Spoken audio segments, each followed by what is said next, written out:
Dan kalau kita tahu kecepatan, berarti gerak nggak tahu posisinya memang. Kalau gerak, apakah memang sangat logis gitu ya. Tapi poin saya barangkali kalau tidak ada kesadaran cahaya itu, space, ruang, terus apa artinya posisi gitu. Sesuatu ada di mana gitu, itu dari mana sebetulnya. Barangkali itu, dan nanti pengukuran kan mencari tahu posisi sebetulnya ya. Somehow. Ya. Problematik juga gitu. Karena tergantung kita naruh probe-nya di mana juga. Gitu. Nah, barangkali bagaimana itu ya? Ya, itu mungkin bisa dibantu dengan gambar paradigma itu Pak Budi. Oh, ya Pak, benar Pak. Menarik. Makasih sekali Bapak-bapak, Ibu-ibu ya. Ini kita kehadiran ada beberapa dosen senior, sahabat-sahabat kita yang berkenan berbagi ini, Prof. Armen, Prof. Agung, Prof. Yusep ya, dan yang lain ini makin hangat ya. Karena tema ini memang tema yang sangat hangat ya. Karena ini barangkali Pak Dim. Ya, saya pikir memang tercampur ya antara observasi sama berpikir begitu. Jadi kan kita pengetahuan itu kan bahasa kepala kita gitu. Kita menuangkan isi kepala kita tentang sesuatu gitu. Ya Pak. Nah itu menariknya di situ Pak Armen. Menurut saya salah satu revolusi paradigma yang diberikan oleh quantum mechanics itu dia menyadari bahwa tidak mungkin kita mengobservasi apapun itu tanpa terpengaruh pemikiran kita tentang setting alat dan lain-lain. Jadi kita mendapatkan pertanyaan posisi sebuah benda apa adanya itu mungkin di kuantum menjadi nggak relevan Pak Armen ya. Saya kan koordinat, kalau posisi itu kan koordinat. Iya betul Pak. Koordinat itu kan cuma pikiran kita gitu. Iya Pak. Nah, jadi tepat Pak. Nah itu yang menurut kuantum itu, hukum fisika itu dinyatakan dalam persamaan Schrödinger itu ada di dunia kuantum. Iya. Nah, sedangkan measurement semua itu ada di dunia pikiran kita sebetulnya. Objektif yang sudah ada di pikiran kita. Nah, kuantum ini menegaskan nggak ada jalan sama sekali untuk benar-benar kita mengetahui realitas sebenarnya yang ada di dunia kuantum. Gitu Pak. Ya. Setuju Pak Armen? Terus pengaruh bahasa Pak. Ya Pak. Pengaruh bahasa terhadap observasi gitu. Setuju Pak. Jadi kalau kita sudah punya bahasa posisi, ya, gelombang, partikel itu kan bahasa gitu. Ya. Kemudian waktu kita mengukur kan kita mencari yang itu gitu. Betul Pak. Nah kemudian somehow si alam itu membentuk yang itu. Gitu.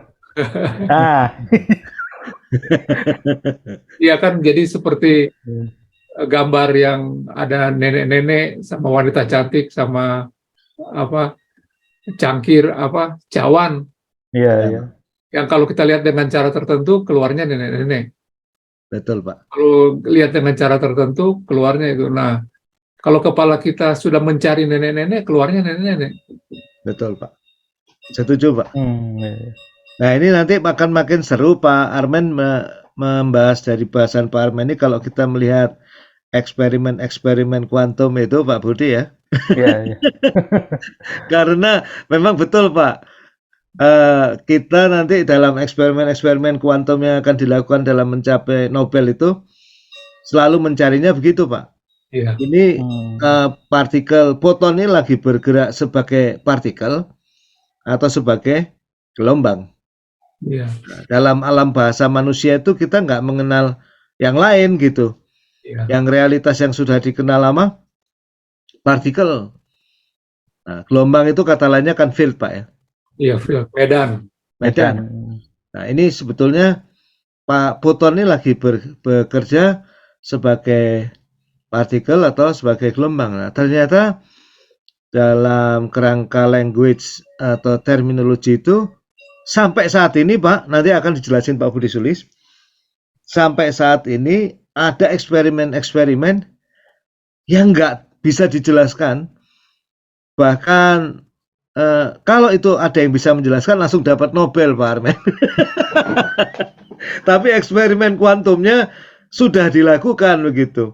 Nah, kemarin saya sempat diskusi sama Pak Budi Sulis 7 jam Pak, dari jam 9 pagi sampai 4 sore ini.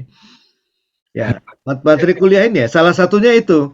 Kalau Bapak hitung jam berarti dalam ruang waktu ya. Udah pasti Pak, karena kita memang ada dalam ruang waktu kita Pak ya. Iya Pak.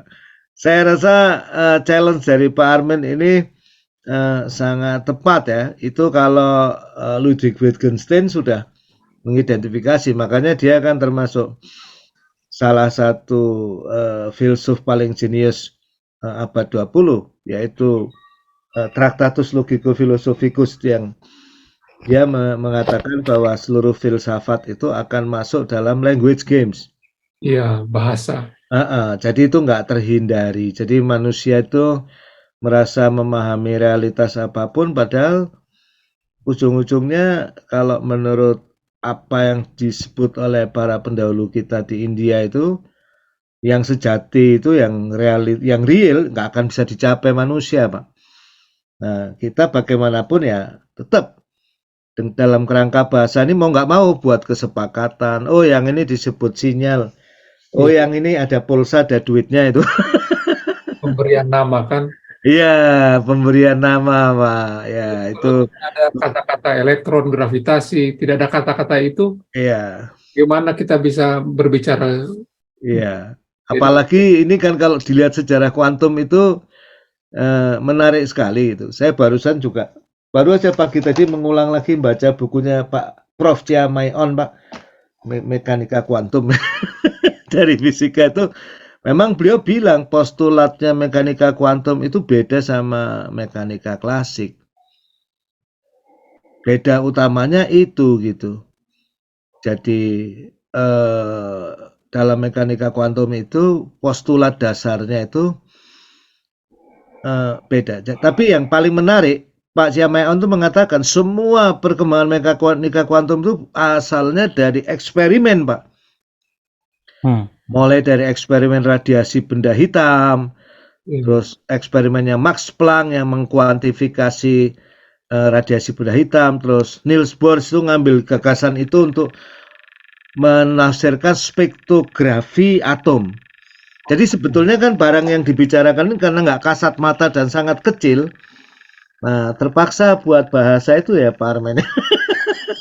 Dan juga intensi kan, kalau kita mencari orang jahat, ya ketemu orang jahat gitu. Iya. Kalau kita mencari gelombang, ketemunya gelombang. Iya, Pak. Iya. Jadi si alat yang Pak Agung bilang tadi, si tools itu memang didesain untuk mencari itu gitu. Nah, jadi problematiknya seperti itu. Jadi saya pikir memang, saya terus terang bingung memang dengan kuantum ini. Ya, Pak. Nah, yang satu yang paling confirm dalam sains itu, Pak, maupun mekanika kuantum, itu kekuatan prediksinya, Pak. Jadi apapun istilahnya, kita tahu itu nggak final, tapi ya kita terima dulu karena kekuatan prediksinya luar biasa, Pak. Dan setelah itu bisa direalisasikan jadi quantum computing, quantum entanglement, quantum telecommunication. Kalau implikasi terhadap engineering, kira-kira apa ya Pak? Ya Pak, itu yang sekarang kan langsung ini quantum computing ini Pak. Oh iya. Ini sudah ada 13 cloud provider quantum computing ini. Nanti untuk memecahkan enkripsi RSA yang pakai komputer biasa kita yang paling cepat sekarang itu 300 triliun tahun, pakai quantum computing ini nanti 8 jam Pak Armen. Karena dia nggak pakai lagi flip-flop, nggak pakai lagi transistor, tapi elektronnya yang dijadiin qubit Pak.